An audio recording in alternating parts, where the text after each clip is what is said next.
Well, I'm getting ready to watch a video. Really? What?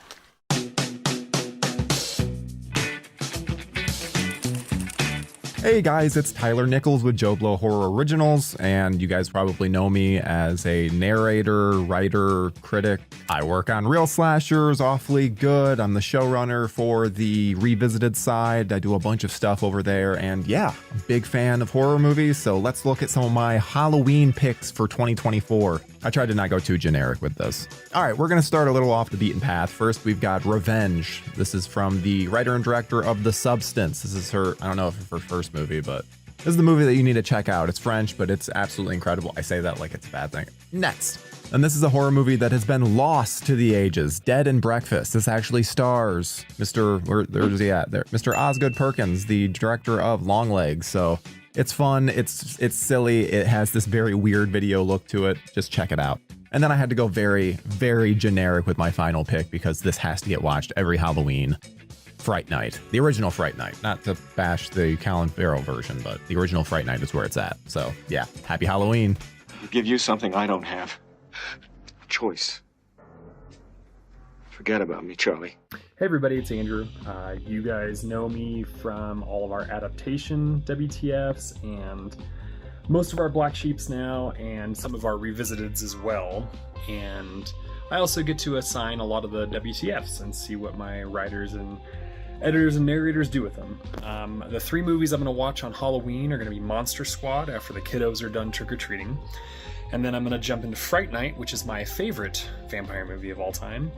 And then I'm going to end the night with Halloween 3 Season of the Witch, and hope that those stations get shut down in time. Honey, don't get too close. You'll ruin your eyes. Jack-o'-lantern. How's everyone doing? John Fallon over here. I am the director of operations on JoeBlow.com. I am the lead producer on Joe Blow Horror Originals, the channel you're on right now. And I am also the co-host of Lance and Arrow at the Movies, one of the many front-facing shows we have here on the channel. This Halloween, I am gonna watch numero uno, my go-to, my ultimate spooky season movie, Trick or Treat, 1986, Sammy Kerr, baby. That's my first one. 2, Jason Lives, Friday 13 Part 6. I wouldn't say it's the best in the franchise, but it's definitely, in my opinion, of course, my useless opinion, the most entertaining one. So Part 6 is in the house. And 3, I'm actually going against what I usually watch on Halloween with this one. Directed by Fred Decker. Horror comedy. Super fun. Can you guess what it is? Night of the Creeps. I'm going that way. Let me know which way you're going in the comment below. Let's get out of here. I can't take any more of this. Hi folks, Mike Conway here, writer and editor for Joe Blow Horror Originals, including the show Horror Party Movies. I also run the Joe Blow Horror channel where we show trailers and clips from the latest horror movies as whatever the fuck I want to show you guys. First up is Hellfest, a movie that not too many people saw, but one that definitely needs to be on your rotation. And once you finish that film, make sure you chase it down with Haunt by Scott Beck and Brian Woods, the guys who created A Quiet Place. And coming in at number 2, Trick or Treat. I mean, shit, the first time I saw this movie, I knew that this was going to be an instant classic for me, one that I would see every year. And now my kid loves it, and even dressed up as Sam for Halloween. And finally, at number 1, Ernest Scared Stupid. I mean, this may sound sacrilege, but screw Hocus Pocus, because Ernest Scared Stupid is the all-time family Halloween movie. Well, Rimshot, I guess there are no trolls here. Hey guys, my name is Mike, and I am lucky enough to write and create videos, including the Best of the Bad Guys and some other various videos that I do here. I'm also lucky enough to write for the What Happened series, and 3 movies that I will watch that will be staples of my Halloween are typically The Evil Dead, Pumpkinhead, and Poltergeist, as well as, of course, the Halloween franchise movies.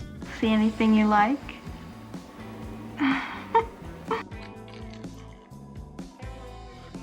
Hey guys, it's me, Nikki Minter, your sometimes host, narrator, and writer for shows like TV Horror, Revisited, and Test of Time. Since Halloween is approaching, I thought that we could go through some of my favorite movies. Here are my movie picks for this year. First is the Addams Family. This is one of my absolute favorites. I've loved this ever since I was a kid.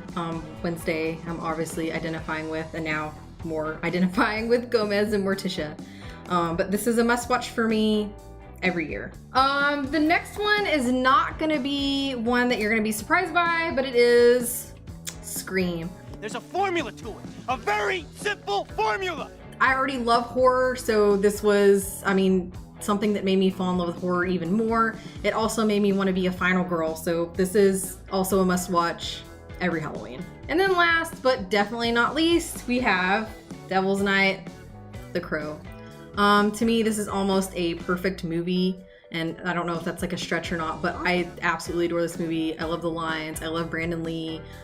Everything about this is amazing to me. So I try to watch this as close to midnight as I can. So yeah, definitely a favorite.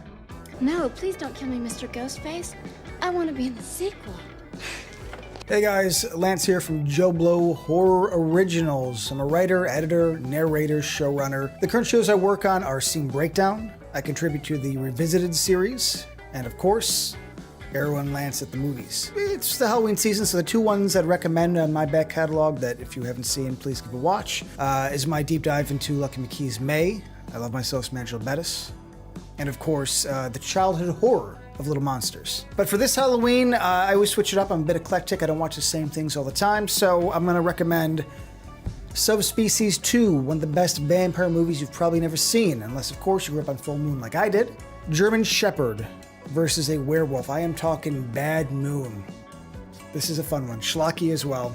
Cool. A good time. What makes the 80s what it was? Night of the Demons.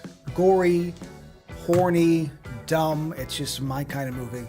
Those are the three that I would recommend if you haven't seen, or if you haven't seen in a while, give it a watch.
Hello, everybody. Welcome back to Friday Night Flicks. Brad Perkins is already here. He says happy Friday. That's how you know the show has started.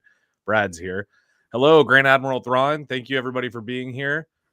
Hello. Welcome back to Friday Night Flicks. If this is your first Friday Night Flicks, then just welcome in general, and happy Halloween, because this is going to be the last live stream we do before the spookiest day of the year. So hopefully you guys are excited. Everybody, let me know tonight in the comments what your plans are for Halloween. You know what I'm saying? And I guess to just kind of dive right into it, Cartoon Man wants to know my thoughts on Halloween 1978. It fucking rules. I don't know if I can swear that early in the show, but it does. All right, comments are coming in strong, and I don't want to save all the fun for myself. So I'm going to introduce my guest, your friend and friend of the show, Tyler Nichols, who put his entire life on hold to be here with us tonight. Hello, sir. Hello, hello, hello. And I made sure to get all dressed up because I know this is technically the Halloween episode. So very pumped to talk some horror icons with you. Yeah, you look real festive, man. You look good. You look good. A little sexier than the usual Freddy costume we see. It's the only Halloween thing that I do anymore. Pull out the Freddy sweater, put on the fedora, good to go. Nice and simple. You don't need to do too much. It's very demure, as the kids would say. Very demure. Yeah. I think everyone needs a classic Halloween costume that they can just throw on. It's an essential as you grow into adulthood, whether it's a white sheet for a toga or Yep. Or a ghost. I think my mom's go-to most of my childhood was she had this giant Like, it almost looked like a stuffed lion, but you could get inside of the stuffed lion and it would become your costume. And she would wear that like every single year. And I have like awesome. a Ghostbusters, like a half-ass Ghostbusters costume. I usually go, it's like a when in doubt thing, but I got to get a proper Halloween costume. Yeah, I would say so. Oh, I like that. Brad Perkins, you are correct. This is more of the janitor Fred from Scream than actual Freddy Krueger. But hey, I'll take knockoff. It's still Wes Craven, so works for me. That's a cameo that people don't talk about enough. That's a sick reference there, Brad. Well, okay. Well, I feel underdressed now, but I guess I could. Oh, now I definitely feel underdressed. Yeah, people calling me out. I see that. I got the glove. I just can't wear it all the time. I got to type and do stuff and move stuff around. Don't worry, it'll be right there in the background for you guys. I think if we can get $100 in super chats, maybe we can convince Tyler to wear that glove and try to do mundane tasks like open a beer, Jesus, or send a text. That might be funny. I don't even think I have the ability to do that with any of my anything. I don't have that kind of dexterity with my hand to begin with. I don't have enough beers. Well, $100 in super chats, and I guess we'll see if those are obstacles we can overcome, can't we? Okay, whoa, you guys, first of all, thank you all so much for hopping in the comments so early. I promise you guys, I'm going to try to get to these and pin them as we go, but there has been already an overwhelming amount of interesting comments that I would love to pin. So I'm not going to get to all of them, but thank you guys all for being here, and stay active in the chat. Just make them extremely standoutish so that we can't ignore them. That's my advice to you. Yeah, there you go. By the Insult way, beer, that gets him to pull them up. Yeah, exactly. Say something nice about me and then put your comment, and then I'll pin it. I said insult, not compliment. No, put a compliment. then you'll get pinned. If it's an insult, I can't pin you. Shit, I don't have the control. Yeah, you're right. Oh, whoa. Well, Tyler, you got a little donation here from Jennifer Half, $5 super chat. Thank you, Jennifer. Digging the Freddy. Thank you so much. You're my good luck charm tonight, Tyler. Maybe we'll get that $100 after all. Yeah, I will always throw on a Freddy costume. That is a guarantee. If I have to show up anywhere, Freddy costume is a easy one to throw together. So I appreciate your appreciation. Yeah, and I'm dressed as I'm dressed as Joe. I'm dressed as Joe, as one of Joe Blow's. I'm one of the Joe Blow's. Yeah, so you're one of the Joe Blow. I'm gonna need a bigger chain. Maybe that's a good costume. All right, guys. So I'm gonna stop reading the comments for a minute, and we are gonna talk about what tonight's show is all about. So what I've done is, one of the easiest things you can do when you want to rank something. I found a tier list that includes many interesting horror icons. Tyler, I think you'll like this list. We spoke briefly yesterday about adding a few weird kind of offhand ones in there. So I think you'll appreciate. There's a few in there that are personal to me that would not be anywhere near a different list. So nice. Yeah, that's what makes it fun. I also think want to say, because I assume you're doing like tiers, like S tier, A tier, stuff like that. That is correct. Yep. I think we need the rule of S tier cannot have more than 4, because Mount Rushmore, like, you know what I mean? It's like the Mount Rushmore of horror. When it's the tip top, I feel like you have to limit, because otherwise we have to make some difficult choices here. We can't just have everything in S and A. That's true. And actually, I'm glad that you brought that up, because in my opinion, it would be kind of one of those things where if you allow more than, let's say 4 is good for me, a Rushmore. And if you allow more than that, then you run the risk of putting people in there just out of respect, as opposed to your actual, connection or personal experience with the franchise or the icon. Yeah. So we're gonna try and make it so it's not just personal. It'll be like the overall impact to the genre too. We'll try to be fair with everything, but also we are just 2 human beings, and there's going to be certain people we don't like and people we do. Oh, it's gonna happen for sure. I have a few that I think already will be fun. Megan, F tier. I'm saying it now. Well, we'll definitely get to that. We definitely will get to that. And also, Big Rico 52, sweet name, Big Rico. Hatchet, Victor Crowley is on this list. So spoiler alert there. We're gonna be and I had to put him on this list because he wasn't on the generic one that I saw. Never do a generic list. Make your own. It's more fun. Yeah, I'm thinking Mick Taylor from Wolf Creek probably is not. Yeah, Mick Taylor is not on the list. Sorry, Brad. I'm sorry, Brad. But you know what? Maybe after the show, I'll go in and I'll link the tier list that I used, and then you can make one, and then maybe at a future live stream we could feature it and do a revisit, maybe next year. That could be fun. Okay, I'm gonna show you the tier list now. I'm gonna unveil it, Tyler, so that way. Let's see it. Yeah, I have not seen this. I've been left in the dark. I think it's good. Now, I also, this is another preface, okay? I wanted to keep it brief enough to where we could cover this in about an hour, so that way I'm respectful of your time, but also everyone else's Friday night. Everyone but me, of course. Yeah, everyone's ready to go watch the Joe Bob stream after this, I assume. Whoop, whoop. I'm just here to get you guys nice and warmed up, okay? Nice and never mind.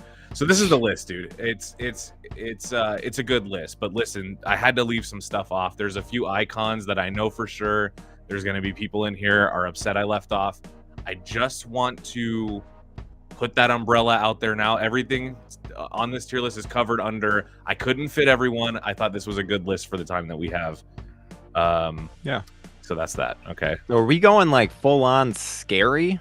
Like just what we think is scary? No, not really. So here's kind of what my thoughts. I just didn't want to leave like S and A because I don't know what any of that shit really means, and like it's color coded on top of it. So to me it's just too confusing.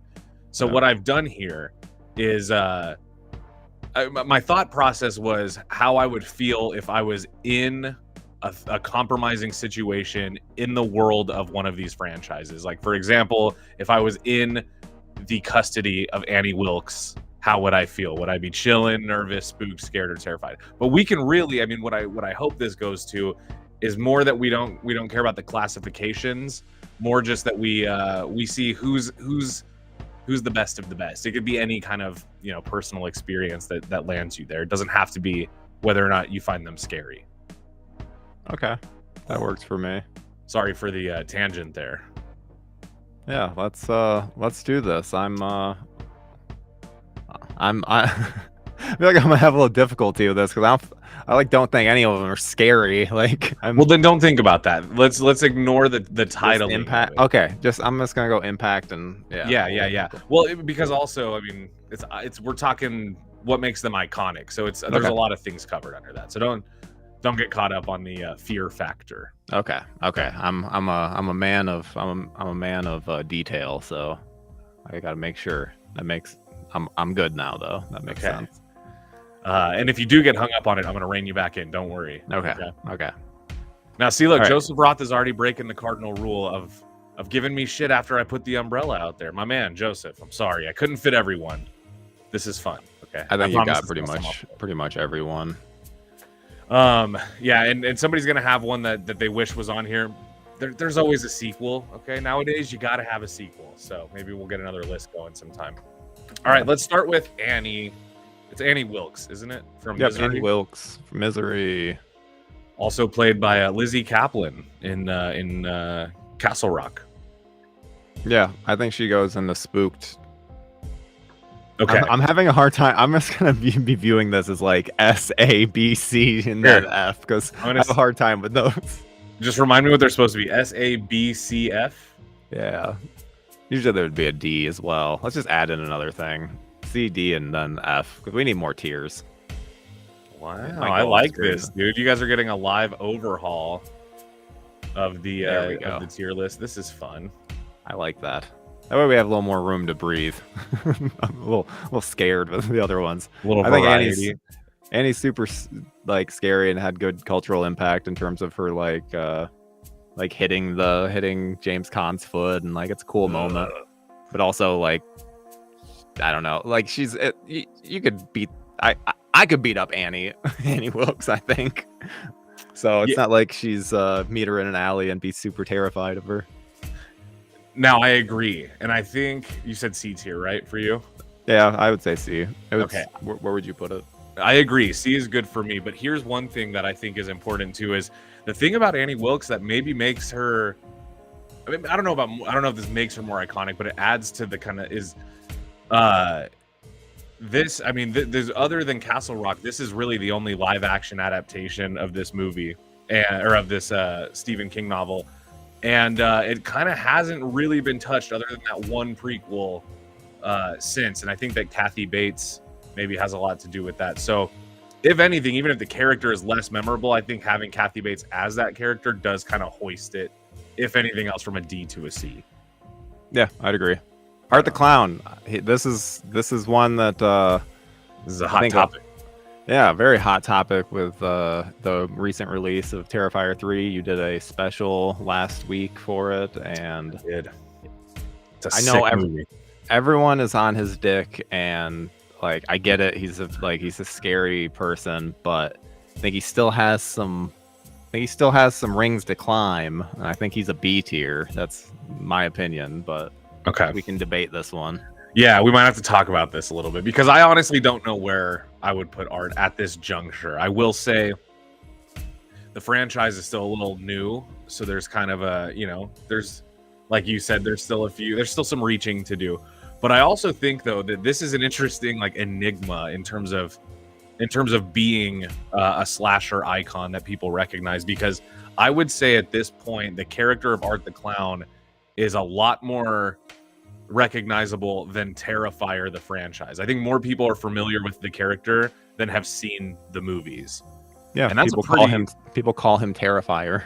Exactly my point. Yeah, although that's kind of always going to be the case with certain things, like people always call Victor Crowley Hatchet. Yeah, Jaws. I know. Yeah, exactly. Or people that call Ghostface Scream. I know people that still do that. But anyway. But that speaks to how kind of impressive Art the Clown is as a horror villain and as a character. Yeah. So for me, I don't know, man. I think for me, B is fine, but I think for me, I would put Art as an A tier because I also think that there's just kind of this, I don't know, there's this like new kid on the block energy that it's raging right now, and it's kind of swept me off my feet a little bit. Yeah, I mean, I like Art. I mean, Brad, you're absolutely wrong. Art is not S tier in absolutely no way. You do not put anyone that has just debuted in the last 10 years in S tier. Not when we have such horror icons that are out in the world. Like Art needs to earn S tier. Art is like I would be accepting of an A tier for Art, but because I'd say he's a C tier, but like B is my sacrifice. Because I'm like, I know a lot of people are into him, but Powder Keg makes a great point. Recency bias. Like, there's so much recency bias with Art the Clown, where it's like, I mean, what really makes him that special? Other than he has good kills, but also, especially in the third movie, we saw a ton of people just interact with him and not die, and just they went on their way.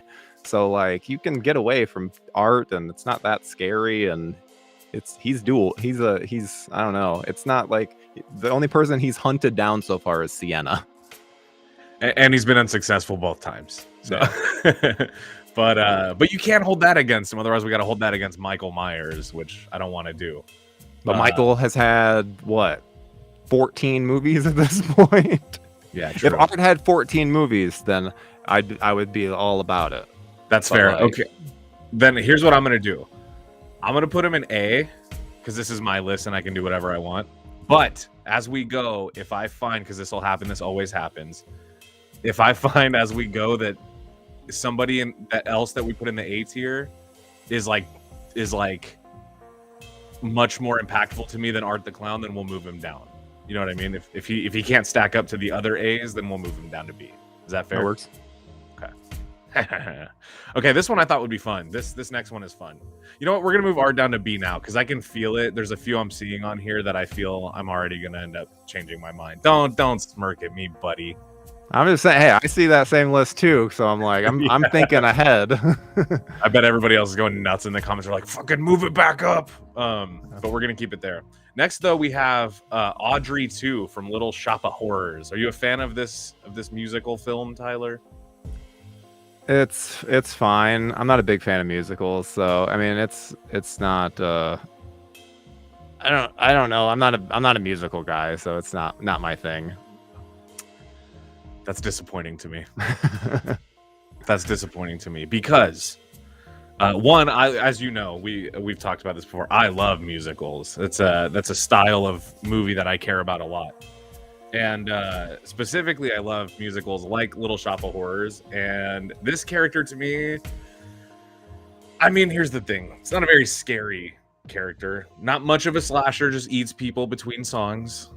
And also, I feel kind of easy to escape if you're not like directly in this character's path. So it seems to me, Tyler, like you maybe don't have a stake in the game here with this with Audrey too. I mean, I have a stake. I would put it at F, but I don't think you would would appreciate that. Yeah. F? Yeah. Like not at all. You don't give a shit. No, not at all. If I saw it, I wouldn't buy Audrey merch. I wouldn't like, especially as a horror villain. It's like, okay, just don't go into the shop. You're fine. I will say, yeah, if you avoid the plant, you're probably not going to get eaten by the plant, you know? I agree. Great movie. Amazing movie. Rick Moranis is the best. He reminds me so much of Jack Antonoff. I feel that they should remake the movie just so Jack Antonoff could play Seymour. I agree with Stephen O'Donnell here. Steve Martin, probably my favorite aspect of Little Shop of Horrors, if not Audrey too. Tyler, we got to put Audrey in D. Okay.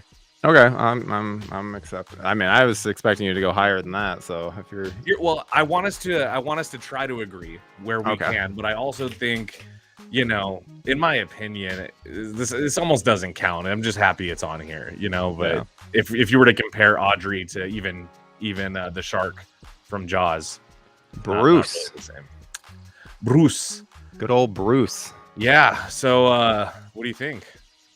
I think Bruce is on similar tier to like Art. I think he's a B.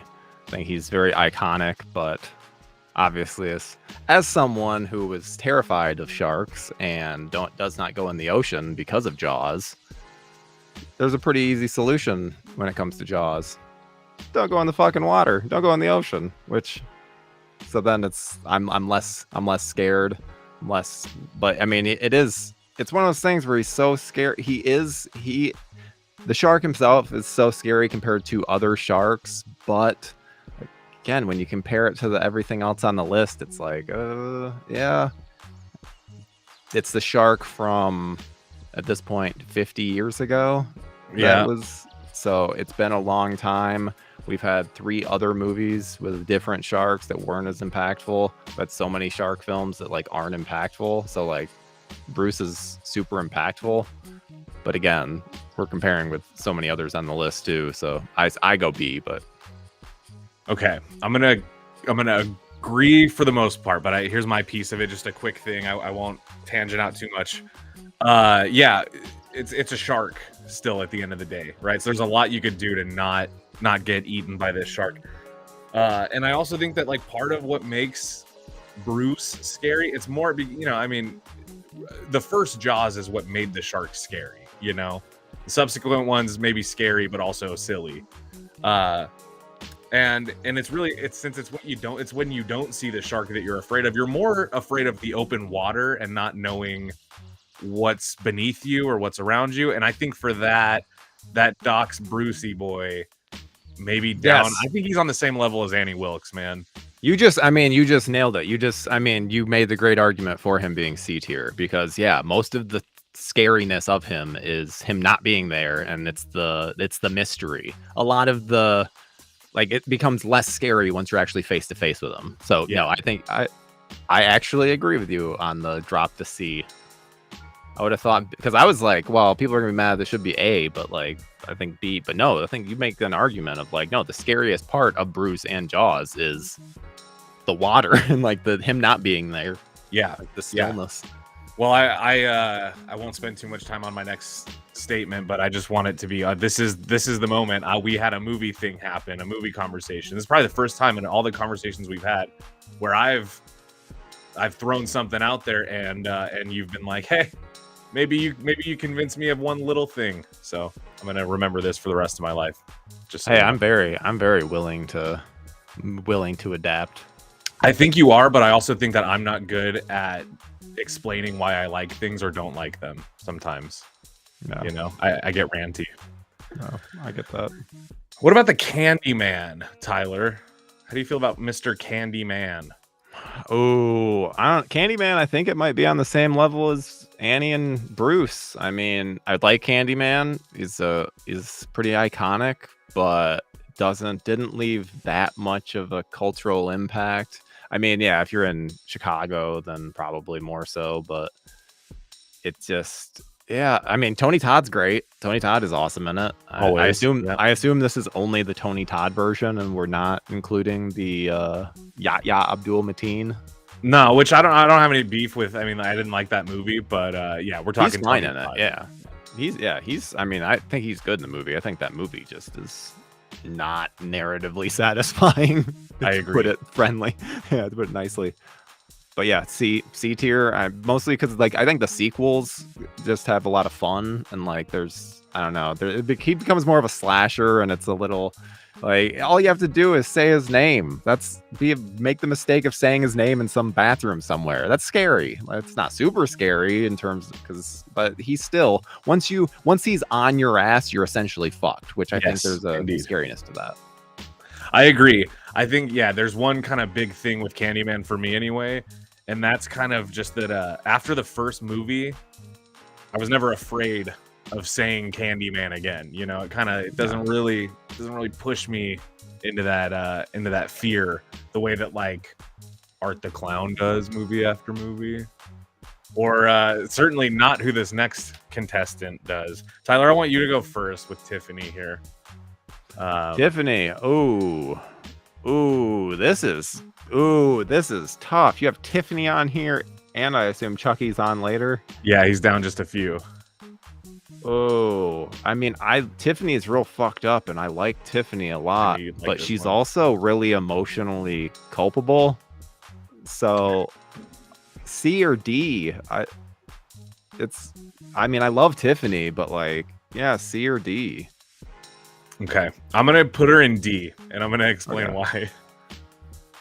I also like Tiffany. I also enjoy. I enjoy the Chucky lore as a whole, but I feel that when it comes to, and we'll talk about this again with Chucky, when it just comes down to it, I just don't feel afraid of Tiffany. I feel like I could probably like charm her into not killing me, or into like teaming up with me on some side scheme, to kill someone else. That is half of Tiffany's shtick, is that she like keeps like teaming up with people and like yeah. So that's my point. So yeah, that's why I had to put her in D, because I feel like I just feel like it's almost like Rumpelstiltskin. You could just get out of trouble by just cutting another deal to bury the last one. And you just kind of. When it seems like she doesn't want to be a bad guy, especially based on Chucky, it genuinely feels like it's the only thing she knows. Where it's like she'll kill people and she'll be like, fuck, I didn't mean to do that.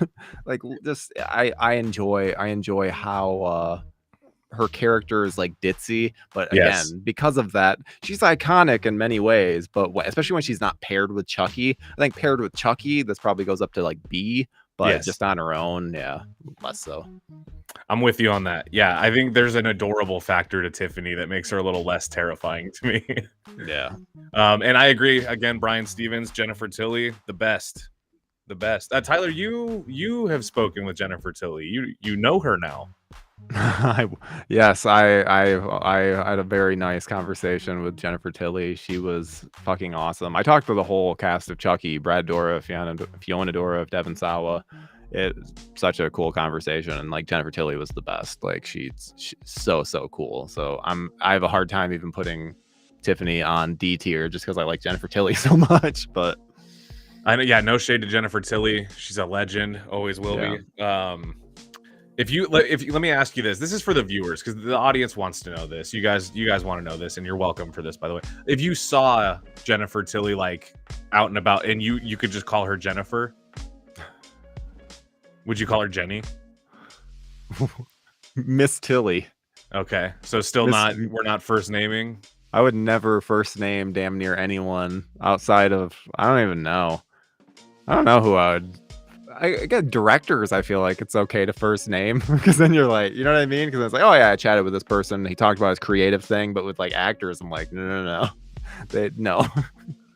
That would Interesting. They don't even know who I am. I talked to Danny Trejo like 2 weeks ago, and we talked about because he's going to be in Michigan, and it was like oh, you should come to this the convention, and I was like, oh yeah, I'll definitely be there. It's like, I'm not going to go there and awkwardly be like, hey, remember I interviewed you 2 weeks ago? He's like, hey Danny, you asked me to come. He's like, I ask maybe? everybody to come.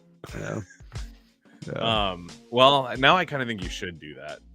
I think Danny would remember you. He'd be like, oh yeah, you're Tyler Nichols from JoBlo.com.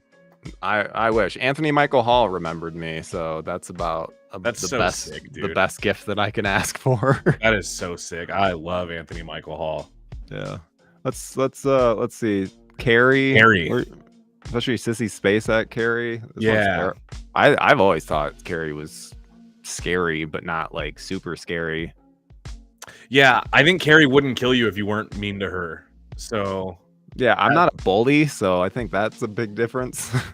Yeah, I'm gonna put her in D again. This is the same thing kind of as Jennifer Tilly. No shade to the character or the story or the franchise or the movie or whatever.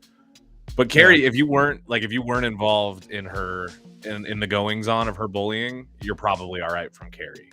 Yeah, and I mean, she just wants to kill the people that did her wrong, and then she just can't stop herself. Like, oh, Brian Stevens makes a great point. Carrie's mom is scarier. Oh yeah, man. Piper Laurie is Carrie's mom. I can't remember what the character's name is, but she's like a B tier. Like, she's hopefully her name was Karen. I don't remember her name, but hopefully it was Karen. That would have been good. Carrie and Karen.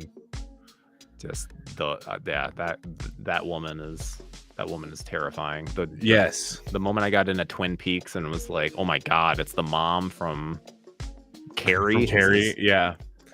I like this comment. I had to pin Joe Fierro.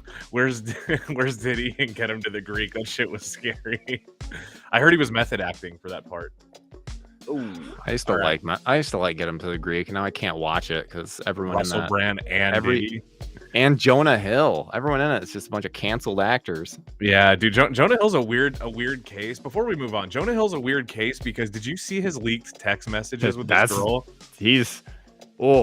That man is messed up. Yeah, my favorite one was my favorite one that he said was something about don't ever disrespect me in any aspect of surf culture, and I was like, that's a rule, dude. Like, that's my boundary, is you can't tell me I'm bad at surfing ever in any way. He was upset about his surfer girlfriend being in bikinis. Like, when all of her sponsors make those bikinis, you know. It's like, oh, Jonah Hill, not a good look. Not a good Especially look at if you're all. a surfer yourself. That's like you get it, you know. Like, if you're out there surfing, you get the attire that goes with that. That's crazy. No. Yeah, man. I used to enjoy that movie as well. I used to enjoy Russell Brand, and that's a tough one now. Used to. All right, this is a super recent one, but I'm gonna rank him high because I think he's fucking scary. I think Longlegs is an A tier. Oh, I'm gonna put him up there because I don't disagree at all. But talk about that. Yeah, I just saw this movie yet again on Wednesday night at that special screening with like the Q&A and special sneak preview of The Monkey. Like, it was very, very cool. All it did was re-solidify just how incredible that film is. Like, just nonstop amazing. Like, I have such joy when I watch that film because it's so expertly done, and the fact that the marketing team listened to Osgood Perkins and was like, I don't want you to show Nick Cage, and that made it all the better. And I think that there are some people that are gonna be like, oh, it wasn't that big of a deal. Chances are they saw, screenshots on Instagram, bits on TikTok. It's like when you go in completely fresh, that moment where he's like, he like drops down into frame, it's terrifying. Yeah, it'll get you. his presence is just having. It's even the scene where Lee Harker is across from him in the interrogation room. It's like that moment you're just scared for her, even though it's like he's handcuffed. You don't think it's like he doesn't seem like he can do anything, but just, yeah. I would understand the argument for B tier, but for me personally, it's A tier. I agree. I'm not going to challenge that one at all, but I am going to kind of echo what you said. So first of all, I have to know, this is before I say anything else, how was the sneak preview for The Monkey? Looks incredible. Dark comedy based, like that looks like it's like if Final Destination was a dark comedy. That sounds amazing. Yeah. It's a Stephen King short story, right? That's the source material? Yes. Originally it was adapted as Monkey Shines, and Thank you very much, Crystal Horton. I am appreciative. My sweater's getting a lot of play, so it's a real good sweater, man. Is it warm? Is it a warm, like, could that double as an actual sweater?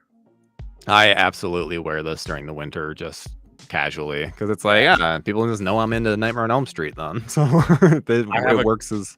I have a Ghostbusters jacket I wear whenever it's cold, and it's definitely like I got it at Spirit. I think it's like a Halloween costume quality, but it looks good, and it's nice. Yeah, sometimes you just gotta do what you gotta do. Yeah. So long legs, yeah. So the monkey looked good. I'm excited. I actually, so the night that because you texted me about that, and I was gonna go, and here's what happened. I want to preface by saying I love my wife, in case she's watching, but I asked her to go with me, and she straight up was like, dude, fuck that. I'm not going to that right now. And so I didn't get to go see it. I didn't go. I get it. I was by myself until 10 minutes into the movie when someone else came in breathing very loudly and sitting right behind me. And I was like, oh, great. Not what you want during that movie specifically. That is not what you want to happen. Nope, not at all. But yeah, it is hard to get people to go to a theater when it's like, oh yeah, you can just watch this at home, especially when it had just released earlier in the summer. So I understand it not doing well, but we own it on digital too, so I've seen it like 3 times, already. So that's same. All right, man. Chucky, Mr. Chucky, Chuckles, Charles. Maybe controversial. I say A tier. I don't think he's S tier. Okay. Now, I was toying with S tier. I was, because here's why. Okay, Chucky is scary twice. He's a scary doll who was a scary man before he was a scary doll. And unlike some of the things that we had, some of the comments we had about Tiffany, I think Chucky is exactly what I would not want to run into, both as a kid and as an adult. It like captures actual fears that I have of, I don't know, unpredictable little things that want to kill you. It's like the same fear I get from like a snake or a spider. It's that same kind of like, it's so tiny, but it's lethal. So I would have toyed with S tier, but A tier is good as long as it's not, as long as the respects get paid. Yeah. I think he's very, very solid. I mean, there's gonna be one later on that you're gonna be shocked I don't put it S tier. But it's like there's certain things where it's like no. There's tiers for a reason. You gotta separate stuff out, and there's only the Mount Rushmore is the Mount Rushmore for a reason. I like that, and I like that you're steadfast in that because it'll make us stricter on this list, which is more fun for sure. Yep. Okay, let's move on though because we do have a lot to get through. Yeah. Nosferatu. I'm gonna go this. For F. I don't really give a shit. What do you think? Yeah, I don't care. I love Nosferatu. Don't worry. Don't get me wrong. Like, I think he's great and very excited for the new film. I like the new Doug Jones movie that just came out this past week. Like, it's an interesting character, but it's 100 years old. It's just doesn't fit the aesthetic of all the other things. It's not scary for me. But yeah, I don't know. It's controversial putting it F tier, but I agree. It's not what I think of when I think of horror villains. It's not what I think of when I think of slasher villains or icons. It's just not. I think that that could change. I think Bill Skarsgård could make it incredible and make it super scary, but I just don't think the character's just it's just Dracula. Yes. So like, it's Dracula. Like, and I love Dracula. Dracula would be higher on the list, but Nosferatu is like a variation that I'm not as fond of. Yeah, I'm still excited. I'm excited for the new movie. Very excited. I think Robert Eggers is the perfect director for it. But yeah, same as you. As for right now, just doesn't do anything for me. And also same thing for Cujo. So I don't know about you, but Cujo scares the shit out of me. But I'm not really that familiar with Cujo. I'd say D tier. I mean, Cujo's scary, and like the book is good. The movie has its moments, and like dogs, especially big, scary. Like Chucky, Saint Bernard, is that what he is? Like he's there something like a Beethoven or something. Yeah, there's a scary element to him that I can definitely understand, but doesn't hit that. I don't know. Doesn't hit that spot where I'm like, ooh, yeah, Cujo. Yeah, same. Cujo shares the same quality that I fear in Chucky, which is just a smaller thing trying to hurt me. But I think the difference is I don't have an image of Cujo in my head that like specifically frightens me, or a bunch of movies to see that'll scare me, you know. Yeah. All right, this next one's so easy. S tier, S tier. Like anyone that doesn't think Freddy is S tier, get out. He is. You're in the corner of shame because for so many reasons. Because one, there's no escape, right? Oh. That's kind of the main thing. Is if Freddy wants you, Freddy gets you. It just is, it's just the way it goes down. But I think for so many reasons, Freddy Krueger. I would have loved if this was the one that you were like, you'll be surprised what I don't put in S tier. With your sweater and your fedora, I would have loved if it was not Freddy. No. Freddy's unique. There's not many horror villains like him. There's a quality to him where he'll talk shit to you. He'll break down. It's like, oh, you got PTSD over some terrible thing that happened to you as a child. Well, guess what? Freddy's gonna put that front and center for you so that you can bathe in it before he massacres you in some absurdly creative way, because he's not confined by reality. Like he can do whatever insane stuff his mind decides, and like he's the scariest. Yes, and that's part of what I love about Freddy is the supernatural stuff, because and this is crazy coming from me, because you know how much I don't like Freddy's Dead as a movie. But one of the best Freddy kills, in my opinion, is the hearing aid kill from that movie, because of how it's goddamn, like it's twisted, it's horribly disturbing, but it is very Freddy. It's like one of the most on-brand kills since they've established that kind of character. And for me, Freddy is forever and always the reason I'm afraid to go to sleep at night whenever I am. So I assume we're talking Jackie Earle Haley, right? Oh yeah, of course. Yeah. the best. So you're also, and if you saw Robert Englund, same rules as Jennifer Tilly, you would just call him Mr. Englund. You wouldn't call him Robert. There's a certain thing where, like, respect wise, where I think I would have to do Mr. I do Mr. for a lot of stuff. Yeah. Sometimes you call me Mr., but you call me Mr. Kier, like as if Kier was my last name, which is cool. I picked that up from Lance, because Lance does that for some reason. And he's probably done that to me too. Yeah, so I know for a fact I picked that up from him. So yeah, it's a thing. I think I'm very much about respect. You just like respect. I think John, he might be in the chat. John Fallon is our one of our bosses at Joe Blow, and like I'll call him Mr. Fallon sometimes. It's like sometimes you just say there's certain things that you just do when you respect someone that I think that it's nice to do for someone. So Mr. whatever. So Mr. England, Mr. Cameron, Mr. Carpenter, anyone that I meet, it would just be Mr. or Mrs. I like it. It's nice and clean too. You never that way you never call someone by their first name and piss them off. That's actually happened to me. Yeah. When people don't know me like that, and they're like, don't go, dun. Yeah. Don't assume we're friends. That's how I would feel. And well, I'll never make those mistakes again. I assume everybody hates me now. That's the curse. All right, so now that we're done with Mr. Krueger, I have one. This one I put special on the list, Tyler. This is Miss Ganush from Drag Me to Hell, the Sam Raimi, Justin Long vehicle. Here's the thing, dude. I'm gonna open up to you a little bit right now and to the audience. Oh no. You're gonna make what I'm gonna say so much worse. The first, well, here's the thing. I hate this bitch. Pardon my language. The actress is great. The character I'm talking about, Miss Ganush. I hate that bitch. And I can say that because she's like a demon. Okay, everybody, please. But dude. Okay, so Drag Me to Hell. I hate the movie. Oh, me too.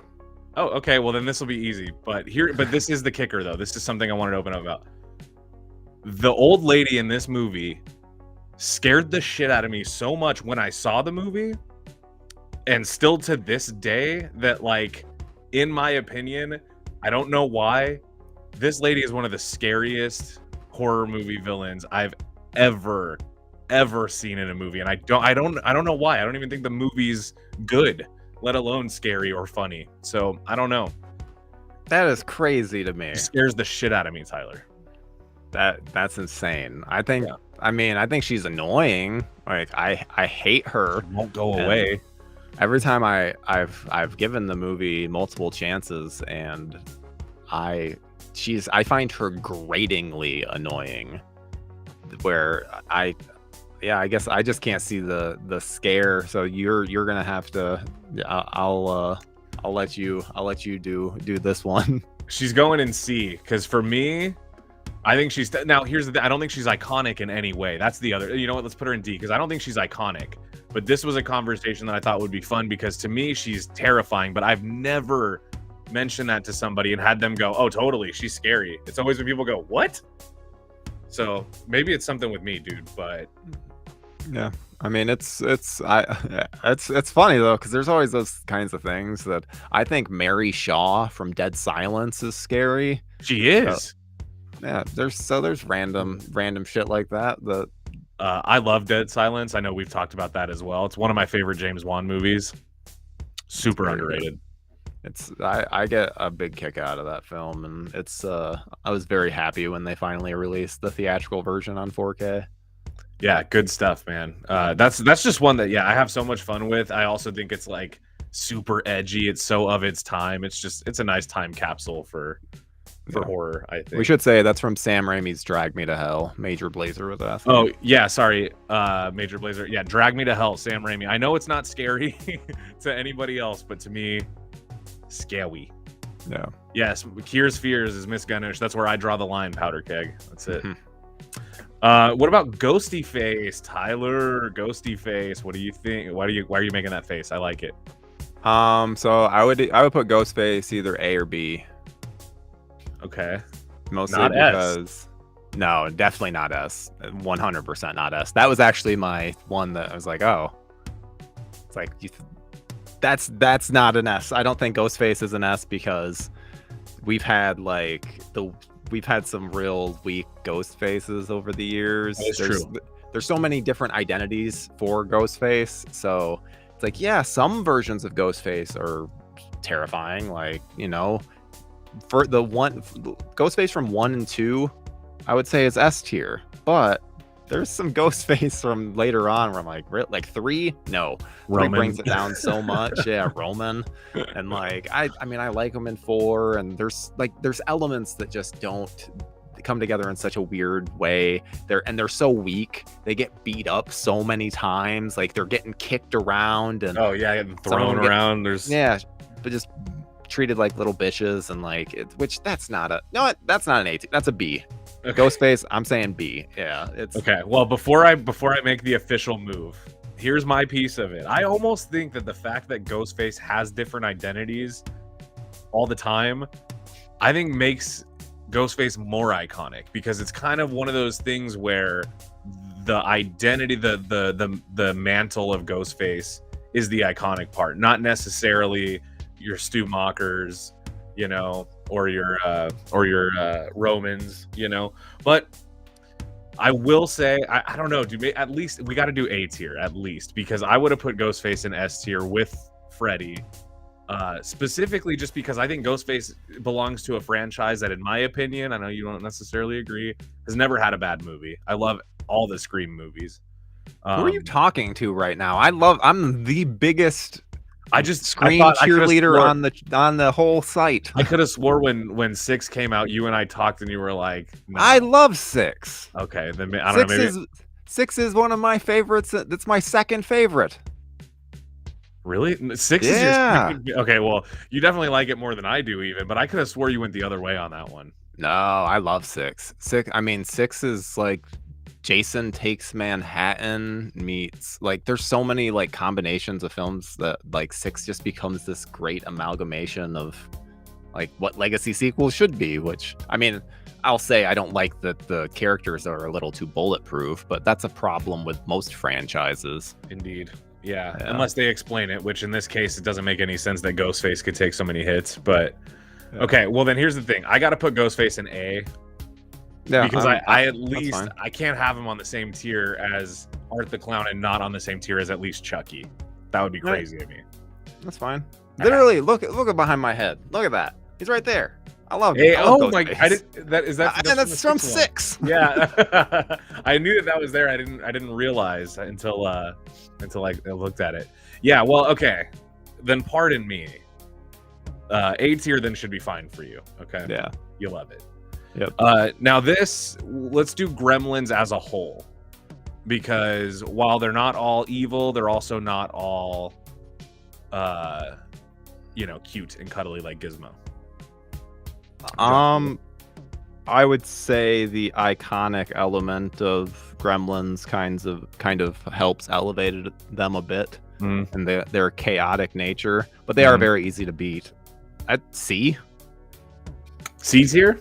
Yeah, I was going B, but then once I was like, oh yeah, I guess they are kind of one of those. They're kind of like almost video game villains where you just kind of take them out in a couple seconds and then move on to the next. Yeah, you just like mow them down like Earthworm Jim, like, B characters. Yeah. But I also think, the other thing too, this has to be said, if you follow the rules, yes, again, you'll be okay. So that's another thing. Yeah, so C, average, yeah, because then it's like whether you're doing good or bad, like, yeah, because if you're bad at it, then they go bad. If you're good with it, average, perfect. It's all maintaining, Yeah. Hannibal Same thing could have been said for Audrey too in the D tier there. Hannibal Lecter, I'm C, maybe even D. Okay. Ooh. Okay. Let's do D then, because I also not really that. I like psychological killers, but like he's in prison most of his movies, and he's mostly just behind glass. It's all psychological. No thriller for it. Well, it's in this case, especially we're talking Anthony Hopkins canon. Mostly in jail. Also, this maybe is a detriment to the character, but the Hannibal Lecter imagery, the face muzzle, is, I think, far exceeding iconic than like the movie. It's, again, Silence of the Lambs is one of those things where it's a very popular movie. I love it. Everyone loves it. But I think more people would recognize a Hannibal Lecter mask than the movie itself. Yeah. In this case, I don't think the character is scary enough to warrant that being the case. Yeah, I'd agree with that. Jack Torrance. Jack Torrance. I mean, he's iconic. I read the book, but he like that element of being alone and like at the Overlook is terrifying, but The Shining is one of my favorite films of all time. Same. But like, I don't know. Torrance is fine. Like, I'm gonna do this. I'm gonna put him in D with Hannibal because I feel about the same as I do about Hannibal. But I also just want to acknowledge, if I were trapped in the Overlook while Jack is the innkeeper, it would change kind of where I would put him on this list in terms of being afraid. But other than that, if we're talking like I'm looking at a poster of all my favorite slasher villains, I don't think if it was missing Jack Torrance, I would look at it and go, that's missing, Yeah, I wouldn't think anything of it. What about Jason Voorhees, Tyler? What about Jason Voorhees, though? A, not S. Just kidding. S tier. I was waiting to see if it would give some kind of reaction from you, but no, S tier. I mean, here's the thing. At this point, it would have gotten a reaction, but at this point, nothing would surprise me. Okay, because you wanted to put Ghostface in B tier at one point, and that's just hard to let go of for me. Yeah. Yeah, But that's fine. Jason, I know how much you love the Friday the 13th franchise. I know how much it means to you. Yes. Remind me again your favorite Jason film. Favorite Jason film? I mean, I'm pretty much between 2, 4, and 6, depending on the day. I've been leaning 2 lately just because I really, really love that. But no, I mean, I could essentially say any of them except for Jason Goes to Hell and the original. Yeah, the original one's not for me. It's not for me. No, it's real boring, real like long takes that go nowhere, and I think that people remember it as being better than it actually is. I say that as someone who has seen that film probably 40 times. Like, it's just not that great. Yeah, it's not for me. It is very it's remembered very fondly, I think. But you know what? I think it's really the second movie that's remembered like fondly, you know, and it just gets kind of everything just gets kind of co-opted together. But to me, yeah, 2 and the remake, those are my favorite ones. But Jason Voorhees, probably the most recognizable horror villain in existence. That hockey mask is unto itself. It's like its own horror thing, you know? Mm-hmm. And I love it. Yeah. Jason's the man. You cannot escape Jason.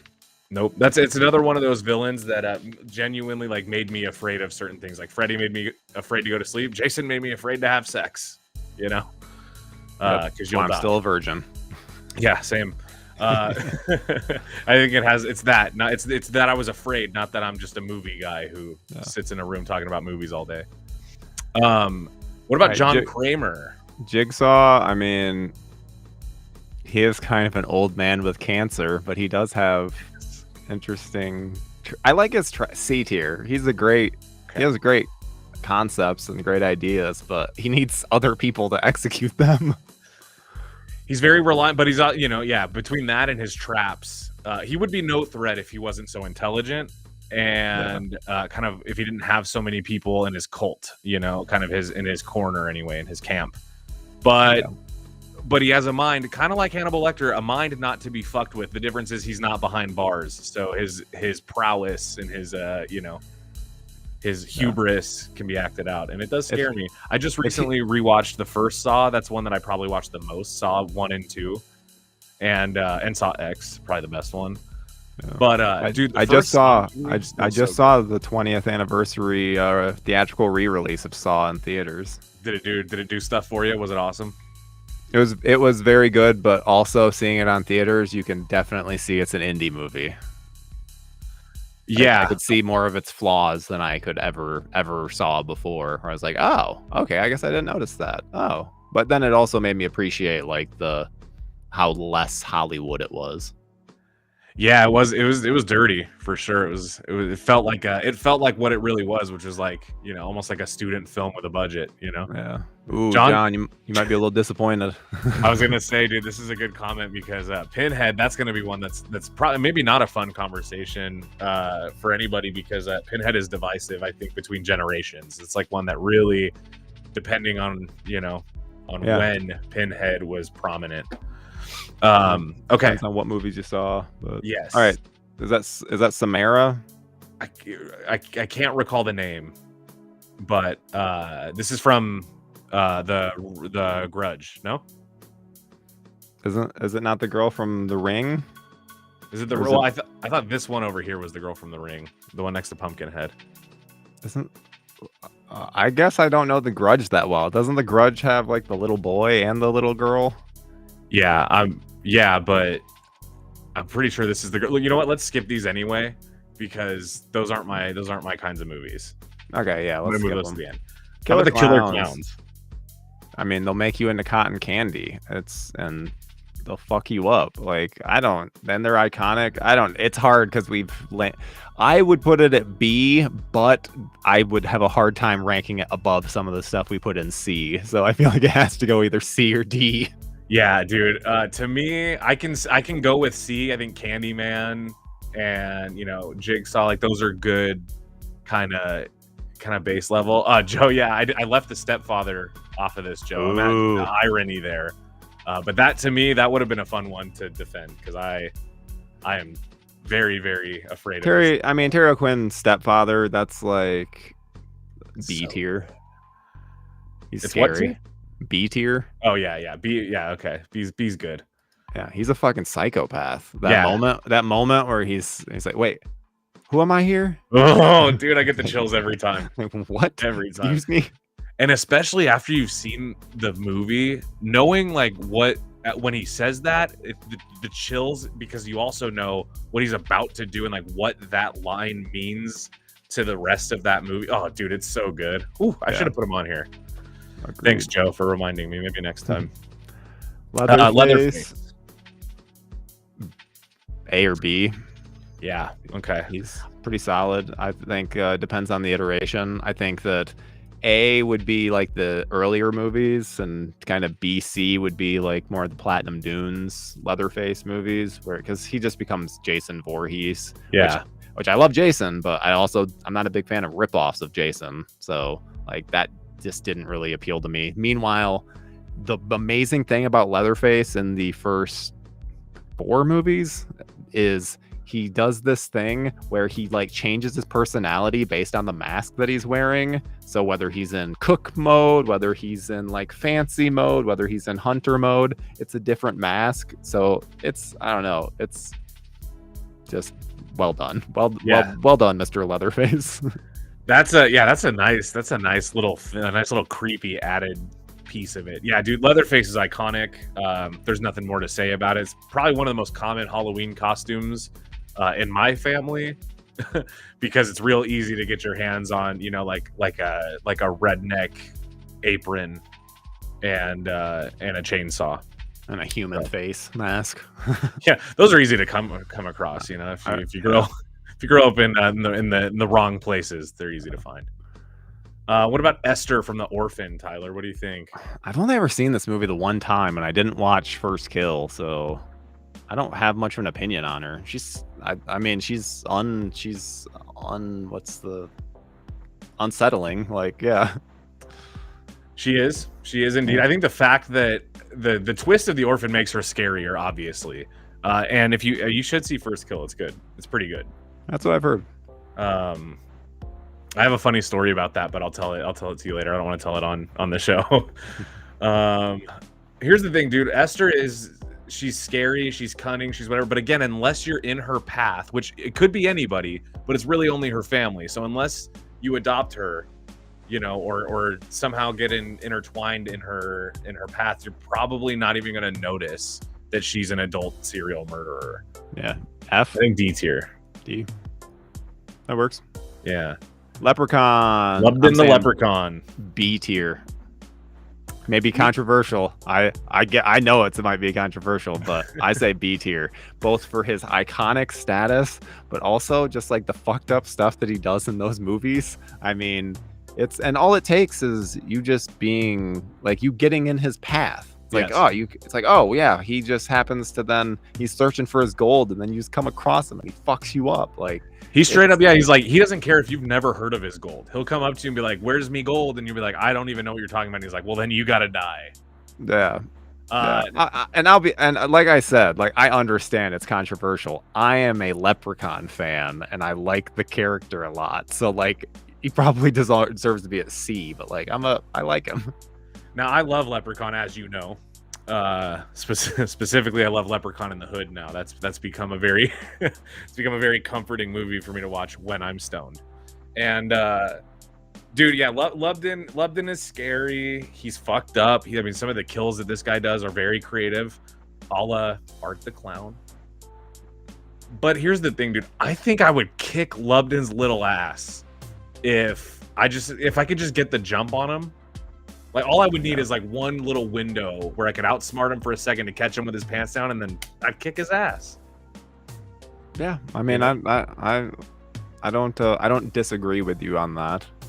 Also, I just realized you should put the link to the tier maker list in the chat so that then people can do their own lists if they'd like. Now, Tyler, these are the kinds of things that I love about you. It's now in the chat. Boom. There you go. That way you guys can do the tier maker yourself. You can figure out, you can add some stuff. Because I agree with, who was it? I saw someone mentioning Wanavder, the Terminator. I agree. Terminator is a horror villain. The first Terminator movie for sure. That's we refer to it, I think, around work as a slasher. I'd say that's pretty. It's absolutely 40th anniversary just happened. Like that movie is incredible and it's terrifying. It is very scary. Yeah, that first one really is not the same as the other ones. If you like, when you go back and watch it, you're like, oh shit, man. The franchise became one thing, but it started off as something. It was a slasher movie at first. I love it. Yeah, me too. Same. The first two Terminator movies I really love. Same. I like the whole franchise, even though it's trash. Yeah, I don't like the other movies, man. Especially like I know I think this I do remember. You told me you like the third one. I like them all. I'm weird. I acknowledge there's only 2 good movies, but like I still if it's Terminator, I'll watch it. Like I like Terminator. I totally understood. There's plenty of franchises that I'm like that with. Yeah. Okay, to settle it on Lubden, I'm gonna put him in B tier because Art has to be lonely, but also it would be absurd if I didn't put the Leprechaun on the same level as Art the Clown, just because my history with the Leprechaun movies is kind of there, you know. I mean, I'm looking at this tier list right now, and every time I'm looking at like the down the line, I'm like, yeah, I would put all these people on the same level as each other. So it's like it's hard. I'm happy with it right now. Yeah, same. All right, how about Mithrigan? F tier, absolutely F tier. This is the worst horror villain to come out of the last decade. Absolutely terrible. The pure fact that a TikTok dancer villain has been weirdly embraced by the like general horror world is just, it's so upsetting to me. I for the like year after release, I kept like making friends with people over our mutual dislike for Megan Mithrigan, which pretty much what I would expect. I mean, it was essentially Child's Play, like the Child's Play remake, which everyone shat on, yet somehow it was a pretty good movie. Megan's somehow good. I'm like, what? But there was almost every element was done in the Child's Play remake, and I thought done better. So yeah, no, Megan sucked. I liked the movie just fine. I also like the Child's Play remake, so I guess that tracks. But the dancing, the whatever mystique that they tried to give Megan didn't do anything for me. But also, I just didn't find it scary or iconic. Yeah, you know? Agreed. I know which one. Yeah, if Ridley Scott remade Megan, I'd see that in theaters because I'd be like, oh, let's see this train wreck. I'm surprised Ridley Scott wasn't like a secret producer on Megalopolis or something. Oh, I'm sure he gave notes. Yeah, he must have. He approved something. Needs to be longer. More indulgent. More nonsense. Okay, dude, this next one to me is an automatic S tier. So just tell me if you agree. S tier, absolutely S tier, 100%. I mean, Michael Myers is one of the greatest horror villains of all time. I mean, it's hard to even describe of how good of a job they did with Michael Myers, and essentially, so much of his characterization just came from the head tilt. The head tilt, like a curious dog, that just did so much, and suddenly he's so interesting, and like it's our S tier right now should be everyone's S tier. That is the number 4 spot that's where we start getting like, that's where it always just depends on taste. But those are the big 3. Yeah, those are the big 3. I've referred to them in horror videos on Joe Blow Horror Originals ever since I've joined the company. As those are the big 3, like that's just how they're mentioned, and so it's like it is practically like you're unable to even think of anything outside of those ones if you've been around the horror world, because they're so iconic. Who else would even go in there? Yeah, I agree. Michael Myers is a staple. Nothing else to say other than like there's a reason why they're still making Halloween movies. And you know what? They also did a good job, not just of keeping the character iconic throughout, a 40-year span, but also kind of fixing things here and there. The timeline kept changing, and they found a way to above all of that, keep the movies coming out so that way you have your kind of choose your own adventure with the character, and everybody has their own version of the story that they love Michael for, and that's really fun too. So there's a lot. I think that's a slasher villain that a lot of people have personal experience with, or personal relation to. Agreed. Norman Bates. D? Oh, whoa. This is one we're gonna have to discuss this apparently. Yeah. D, I see. Even if I was just going off the first cycle, I wouldn't do D. But like adding in 2, 3, and 4, I mean, Norman is such a great character, and like how scary he is. I guess I'd settle on C in that he's still an old man. Like he's still nothing. You know what I mean? Like I understand. Like not everyone's gonna be scared of him. I always view him as he's the we all go a little mad sometimes. Like he's that man. Which, yeah. He's what Todd Phillips wanted to do with the Joker. he's exactly. I mean, and Anthony Perkins is just wonderful. I'm at this point, it's probably me having a hard time separating the character from the franchise, because I do think the Psycho franchise is absurdly underrated. It's basically perfect. It's so fucking good, and I had only discovered it in like I saw the original Psycho very young, but I only watched the 2, 3, and 4 last year, the year before. I had to do it for a What the Fuck You Need to Know video. Oh yeah, that old series used to go through the whole franchise, so I had to do a deep dive, and it was like, oh my god, I've been missing out. This is so just so incredible. But yeah, I've championed the sequels to that movie for so long. So Psycho is one of my favorite movies. I have a poster for it right here. It's one of my favorite movies of all time. I love the character of Norman Bates, but here's my thing. It's like you said with separating the franchise from the character, because I love Norman Bates, but as much as I appreciate the character, I don't fear the character. I sympathize, and I sometimes, I get excited by the unpredictable nature of Norman Bates, but I mostly don't feel afraid of Norman Bates. I almost feel like it's kind of one of those villains you could manipulate or take advantage of his mental state some of the time, to save yourself. My big issue though is like you could think that he's on your side, and then suddenly he goes off into another room and has a conversation with Mother, and then comes back and is fucking stabbing your eyes out. Yeah, and the argument being there, like he doesn't even know, like he wouldn't even know whose side he's on, because it could change because that's not him. Yeah, exactly. That's Mother. Okay, it's like I'll tell you what. Let's put him in B next to London and Art.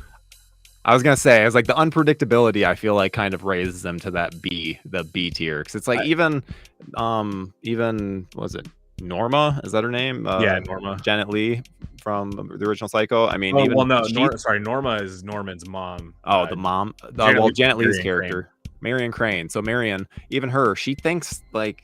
Yeah, they obviously have an awkward exchange at the end, but like it seems like they had a friendly night. That then it's like, oh, yep, she then still gets murdered.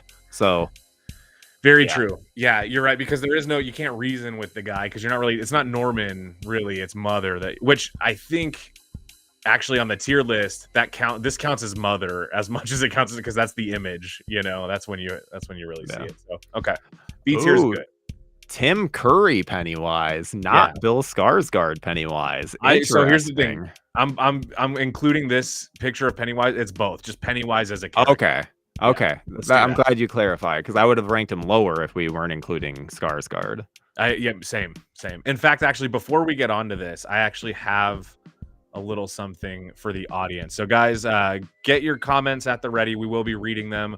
I have a little question for you in regards to Pennywise. I put this and now it's time to settle the age-old debate on which actor played Pennywise better. Bring it on, you pretty boy. And for tonight's matchup, it's Pennywise versus Pennywise. Personally, I like Bill Skarsgård. No one cares what you think, numbnuts. Have the audience comment. All right, get those comments in, people. Get those comments in. Yeah, I'm Who do you like curious. more? I'm curious to see what, because I feel like our audience skews millennial. I think we have a little Gen X, but like I think we're pretty millennial focused. So I would be curious to see where these go. I already know where you are with that. Yes, with that debate. Even though Tim Curry is my favorite actor of all time, I think Bill Skarsgård is my Pennywise. Yeah, I mean his Pennywise is just incredible. I mean, I feel like people have kind of diminish it because they hated Chapter 2 so much. As did I. You need to remember, like that first Chapter 1 just blew people away. It's perfect. And he had a very similar screen presence to Heath Ledger as the Joker. I mean, where you want to see every bit of his dialogue, his mannerisms, all these different things he's doing. You want to break down and see at a like very minute detail because it's just impressive. Like it's not over the top. It's subtle and then ramps up at the right moments. I mean, it's a fucking like damn near Oscar worthy performance from a horror villain, which we don't get often. Yeah, and kind of a great like launch for Bill Skarsgård into like movies, into like big studio film.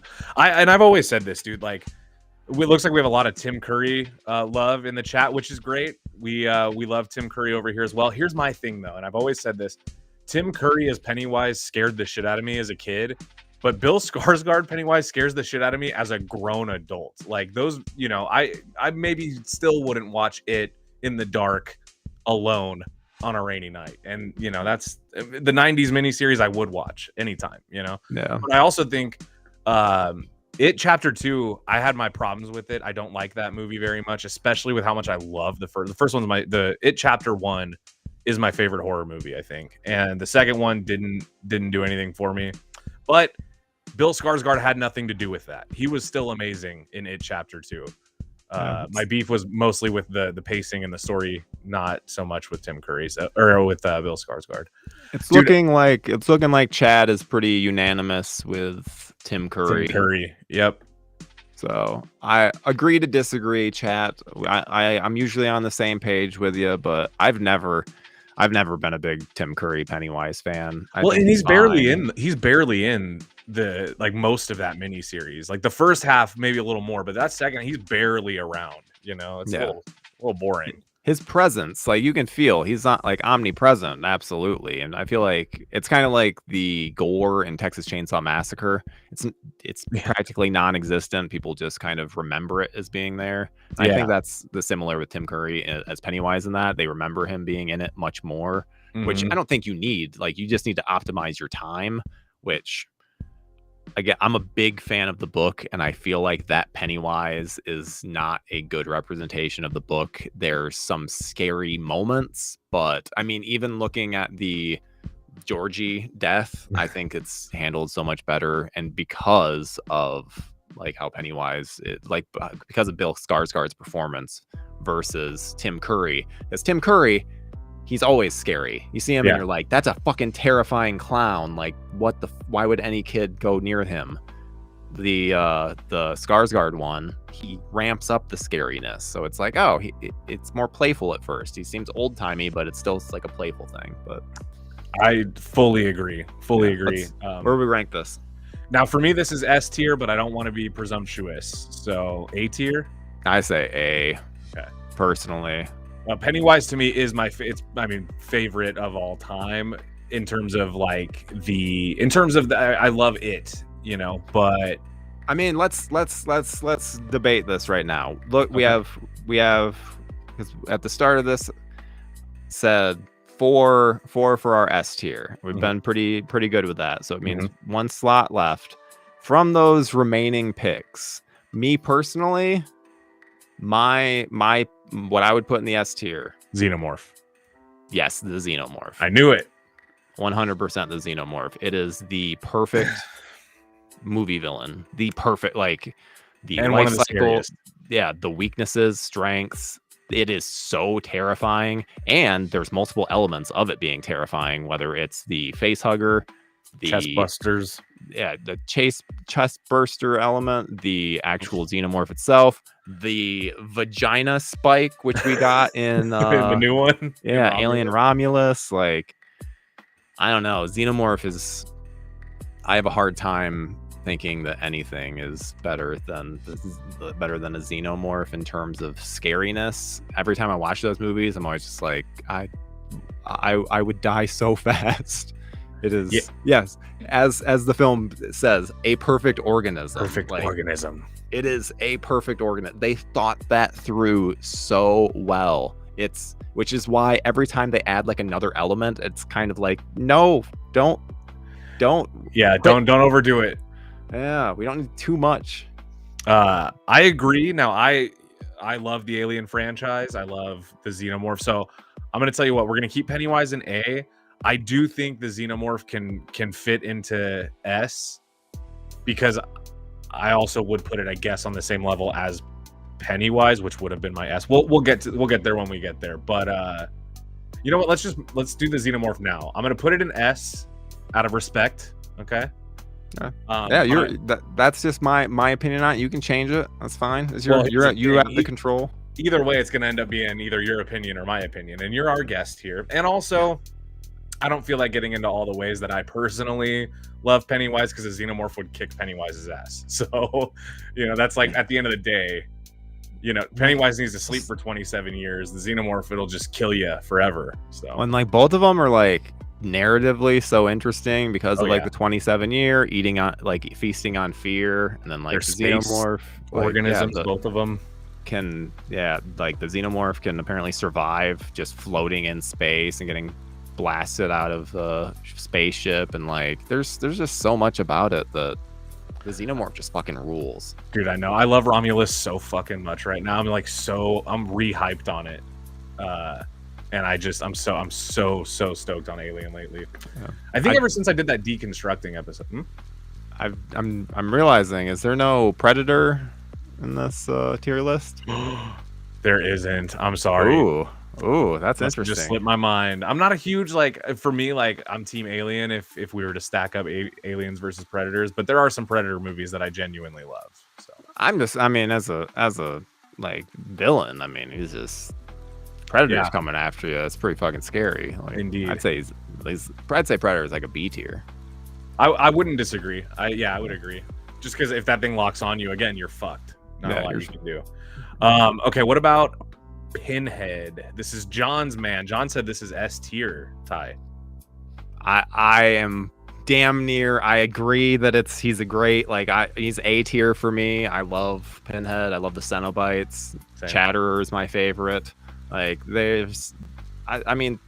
The whole concept of torture for pleasure is so terrifying and scary, and every film kind of has a different idea of this weird SNM-y type world, and it's always really interesting. And I would never in a million years open a box like that. Not a chance. I can't even. I have a Rubik's Cube I've had for 4 years that I still haven't solved because I refuse to look at the tricks, and I'm like, no, I'm gonna figure it out myself. I can't do it. So it's I'm not gonna get a lament configuration, because I fucked it up in a video and I said lamentation configuration. Oh yeah, no, I always say lament configuration. Maybe that's wrong. I don't know. Yeah, lament configuration. I guess if I ever do a video about Hellraiser, we'll see by how many comments I got. People going, "It's not the lament configuration, you dumb fuck." So, there's a million people that would tell me. There's always something. Yeah. So I agree. I like Pinhead. I like the Jamie Clayton take on Pinhead most recently. Yeah. I thought they did a great job. She was awesome. So, I can't put Pinhead. I got to put Pinhead in B tier because Pinhead's not on Pennywise level for me. All right, that's fine. But he might be on Norman Bates and but also, how much Hellraiser have you watched? 1 and 2 and the new one, the remake. Yeah, we gotta get you watching some more Hellraisers. I did see though, I saw this really gross scene. I think it was an Inferno, and it just turned me off so much. I was like, if I watch that movie, I'm gonna The fingers into the flesh. Oh no, yeah, that was one of them. That's not the one I'm talking about, but yeah, that scene also is fucked. Dude, Inferno is, Lance will disagree with me, but Inferno is like one of the best Hellraiser movies because it was either written or directed by Scott Derrickson, and it was intended to be it was a non-Hellraiser spec script that then they turned into Hellraiser. And so it's got like a fucking awesome twist, and it's a cool movie. Like, I will really say, well like done. it's like the crooked cop thing, right? Because I didn't see the whole movie, but I think I know it's like crooked cop. His wife sets him up, basically. Yes, that's fun. That is fun, and I think that there's a lot. There's got to be more than one Hellraiser movie that was originally something else that got co-opted in, and at least that's cool. But I also think like I miss out on the Hellraiser movies because I can't bring myself to go. Because for me, if I'm gonna watch, Deader or Hellbent or whatever all these sequels are, I probably, knowing myself, am gonna have to start at the first movie and work my way through it. And I just don't know when I feel like sitting down and getting that much sexiness at once, like that much pain, pleasure, weirdness. It's just a feeling that I can't sit in for too long. Well, whenever you do end up doing it, I would say that 1 through 6 are worth it. There's so many movies. How many are there? 9? I don't even know at this point. 8? 11? 11!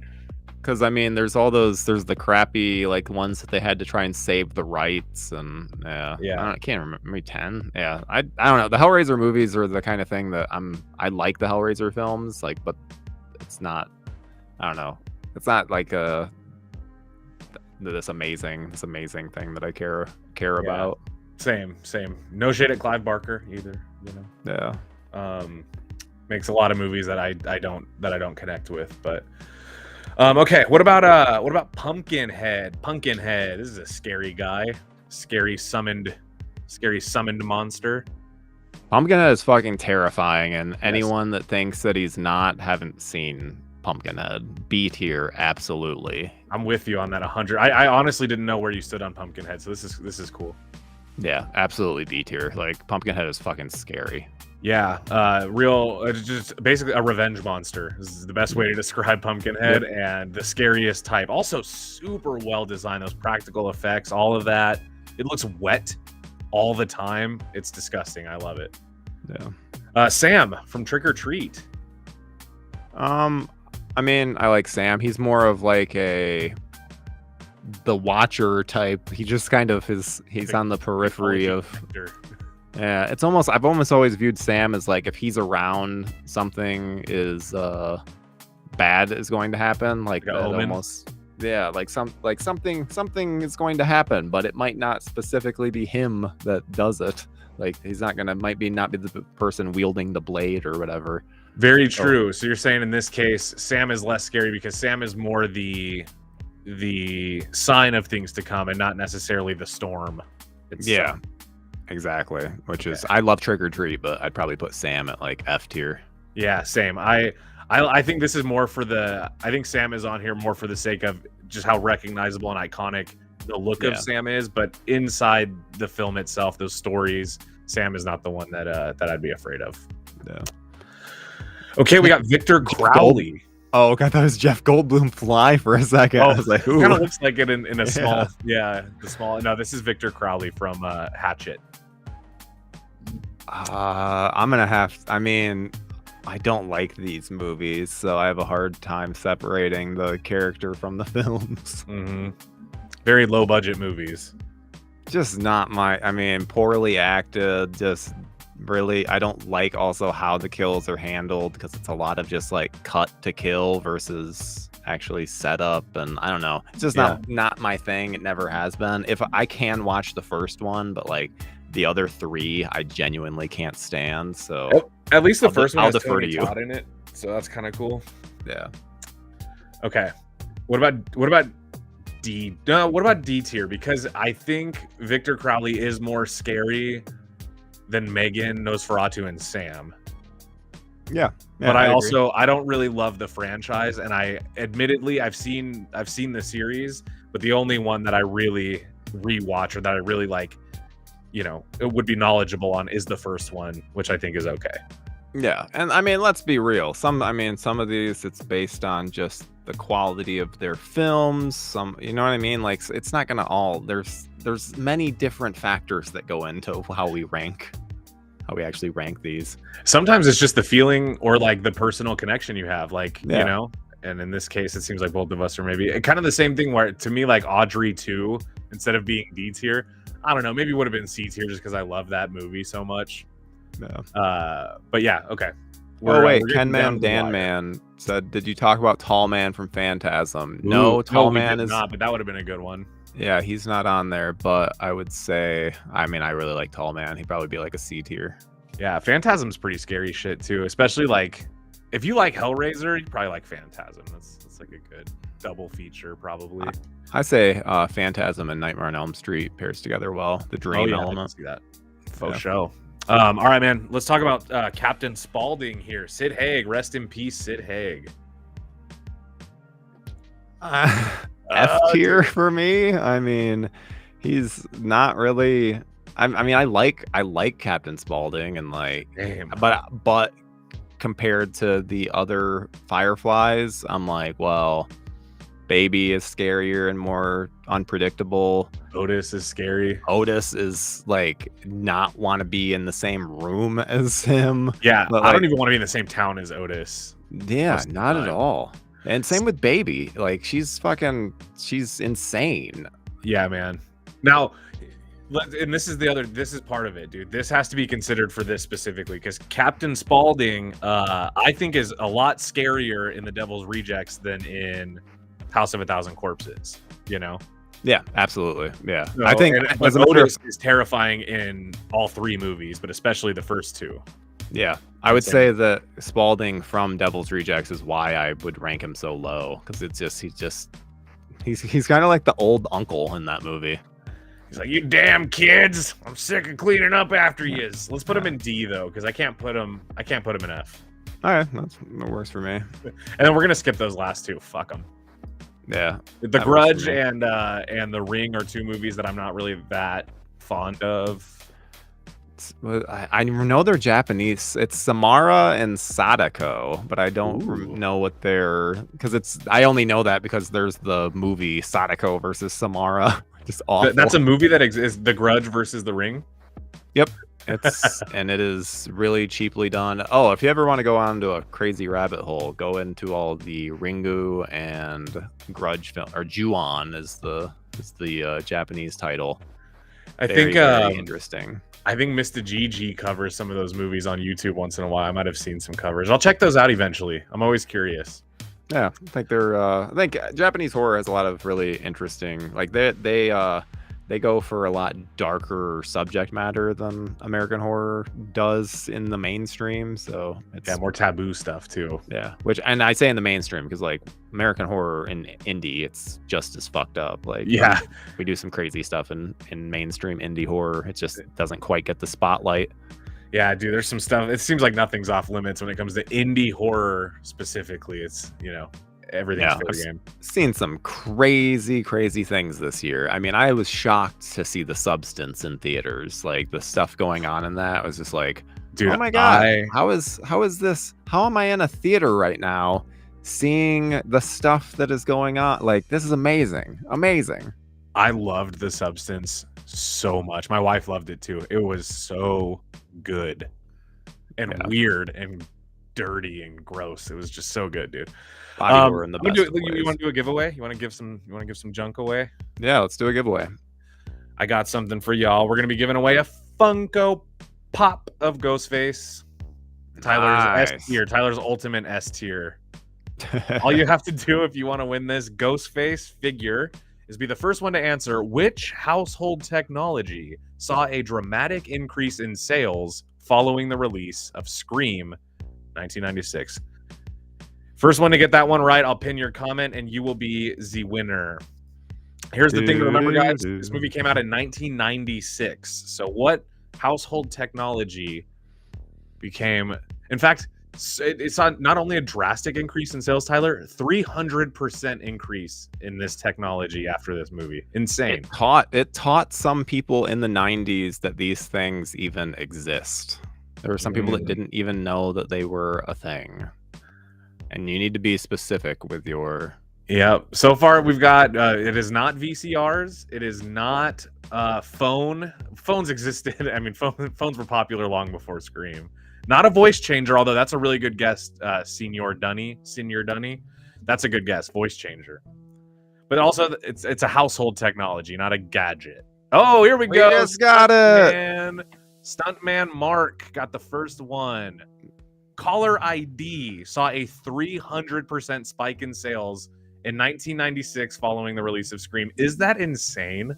Nuts. I mean, they even make the joke at the beginning of Scream 2 of Sydney having caller ID now. Because it's like, it changed the game. Because suddenly it was like, oh, okay, you can now, you just know without even answering. You can just look and see. Which nowadays, it's like, yeah, like Gen Z, Gen A would be like, oh, yeah, this, I can just look at my phone and like it just displays, because it'll even say sometimes spam, or it'll say like unknown caller, and then you just medical, know, like, they don't want you to know.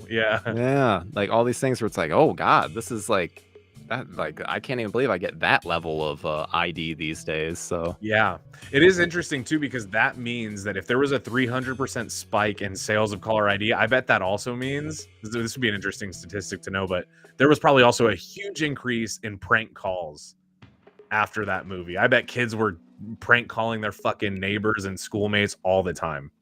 Oh, absolutely. I mean, Star 69 his ass is the whole thing. Like, yep, exactly. From Scream, or is it from Scary Movie? Friday. Sydney Star 65 is ass. Yeah, Scary Movie. Yeah, that's in the first one, the very first one, the best one. All right, so Stuntman Mark, congratulations, you have won the giveaway. The answer, of course, was caller ID. Here's what I need you to do for me, my friend. We're gonna do this. I'm gonna put my email address on the screen, Stuntman Mark. This is what you got to do. You got to email me here, okay? My number is my email address is on the screen. Here's the important thing to remember: spell my name correctly. It's Kier, and it's Gomez with an S, which is Gomes. So it's Kier Gomes at joeblow.com. So I say that because sometimes people spell it K-E-I-R, or they do Gomez like with a Z. That's not my name. Okay. So Stuntman Mark, please email me. Do it tonight if you can, and we will get your winnings out to you as soon as we can, probably this weekend. So Tyler, my man, my friend, thank you so much for doing this with me, man. I love doing tier lists with you because it seems that you and I sometimes don't agree on everything, and that's very fun for us. Yeah, but we're also we can compromise. That's the big thing with these kinds of things. Just gotta compromise. It's like, oh, I think this, you think that. Okay, well then we'll do this. Yes, and that's the key. That's I think that's you know what? Let me just make sure, we talked about this earlier on the show. I don't want to assume you're my friend. If I see you out in public, which may happen, and I call you just Tyler and not Mr. Nichols, or not Tyler Nichols, is that going to be okay? Are we friends? Mr. Nichols only. Just kidding. I'll warm you. If anyone sees me in real life, you can absolutely call me Tyler. That's fine. If you see me in real life, I'm not an important actor, so, or celebrity, so I'm just a normal person. So I think your voice is a celebrity to us, especially to the audience, for sure. Your voice is a celebrity. Well, and now I your appreciate face. that. Now your face, because we're seeing a lot of you. And my great wardrobe. Yes, of course. Your appreciate all the love. fashion choice. Yeah, appreciate all the love. All right, guys. Well, Stuntman Mark, email me so we can get your winning out to you. Tyler, thank you for being here. Guys, go grab your Joe Blow merch. You can go check it out. The link is probably right below us here. And if not, you can find it in the description of all of our Joe Blow videos. And that's all I have for you. Tyler, you got anything you want to sign off with? No, just make sure to keep an eye on Joe Blow Horror Originals next week. We have some really awesome videos. We have an awfully good on Halloween Resurrection. We have a What Happened on Rob Zombie's Halloween. And we have a Joe Blow's favorite horror movie quotes video that will be airing on Halloween that very, very excited about. So definitely keep an eye out on the channel next week. We got a lot of cool horror-y stuff for Halloween. The call's coming from inside the house. Is that on the list? I guess you'll have to wait and see. Oh, I'm going to tune in. I hope everyone else will too. Yeah, guys, make sure you like this video, subscribe to both channels. But most importantly, have a happy Friday and a super safe Halloween, please. I need all of you to meet me back here next Friday, so don't do anything stupid this weekend, okay? All right. I love you all. Kier and Tyler signing off. Bye. Bye.